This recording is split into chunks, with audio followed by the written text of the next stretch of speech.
Karibuni tena wapenzi watazamaji kutoka Kipunguni B. Hapa ni KKT Kipunguni B, Dar es Salaam, Gongo la Mboto, na mimi ni Milton Mwakajitu. Nipo na mtumishi wa Mungu hapa, Wallace Mdoe.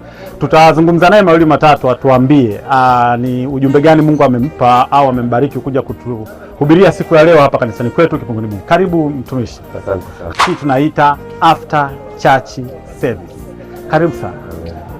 Leo tumesikia ukituambia kwamba kama nikitenda mema nitabarikiwa. Ndio. Hebu tunaomba utuelezee kidogo una maana gani kwenye huu msemo? Asante sana. Msemo huu ni mwepesi kabisa, ambapo Mungu ni kama alikuwa anajibu hasira ambayo alikuwa nayo Kaini baada ya kuona baraka ambazo Mungu aliziachilia kwa Habili. Ndio akawa anamuuliza, hii hasira yako inatoka wapi? Kwani ukitenda mema unakosa kibali?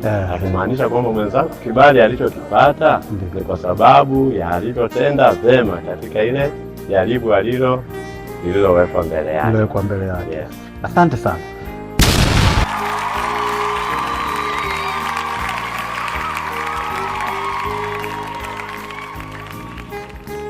Tumeambiwa kwamba neno linalotuongoza wiki hii linasema imani iletayo ushindi. Kuna mtu yuko nyumbani sasa hivi na kuna mwingine hajapata hata ufahamu wa kina. Hili neno linamaanisha nini hasa kwa kila mtu mmoja mmoja? Amen. Kwa maana ya kwamba imani iletayo ushindi. Imani iletayo ushindi ni wewe katika imani yako unaamini nini na ushindi unaotegemea, kwa sababu ukiamini maana yake hauna mashaka. Kwa hiyo imani inayoleta ushindi ni ile imani ambayo haina mashaka ndani yake. Lakini ukiangalia kama neno tulilolitumia la Mwanzo 4 ile mstari wa 5 wa 6 mpaka wa 7, unamwona kwamba huyu Habili alitenda kwa imani. Na ukitaka ujue kwamba alitenda kwa imani, aliamini anayempa au aliyemwambia atoe sadaka alimwamini na alijua kwamba hana mashaka naye atafanya tu jambo. Kaini ni tofauti kidogo. Alimuona kama Mungu ni dhalimu, kwamba hata akimpitia amesahau kwamba ndio aliyempa yote. Kwa hiyo ile imani pale ziligonganishwa imani mbili, mtu mwenye imani yenye mashaka na mwenye imani iliyokamilika. Sasa ile imani thabiti ikaizingirishia hii imani ambayo ina mashaka, kwamba ukiwa na imani unashinda. Kwa hiyo ukitenda vema katika imani yako utapata tu matokeo yake, aidha mazuri au mabaya. Asante sana mtumishi. Tumefurahia sana somo lako siku ya leo. Na tungependa uwaambie machache waumini na watazamaji wetu kutoka maeneo mbalimbali.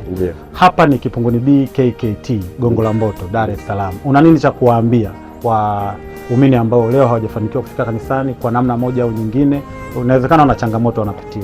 Kuna ujumbe gani unawapa kule nyumbani walipo, ambapo watatutazama kupitia YouTube channel yetu ya Lutheran KKT Kipunguni B? Karibu. Asante sana. Mimi ninachopenda niwaambie ndugu zangu, hasa walio Wakristo na ambao hata sio Wakristo, ukiamini, unapokuwa unaamini, jambo la kwanza katika imani ni kuondoa shaka. Ukiwa na shaka, hata kama ungekuwa ni imani ndogo, lakini ukithibitisha pasipo mashaka, huwa inatenda kazi.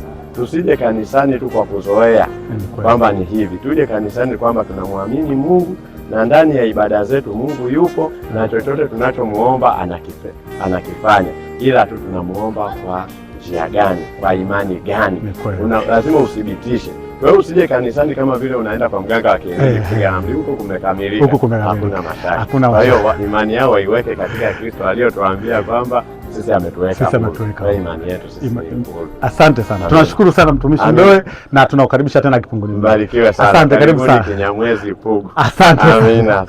Asante sana watazamaji wetu. Huyu alikuwa ni mtumishi wa Mungu Bwana Wallace Mdoe, ambaye ni mwanafunzi wa theolojia kutoka Chuo cha Tumaini Dar es Salaam. Mimi ni Milton Mwakajitu, nikukaribishe tena wakati mwingine.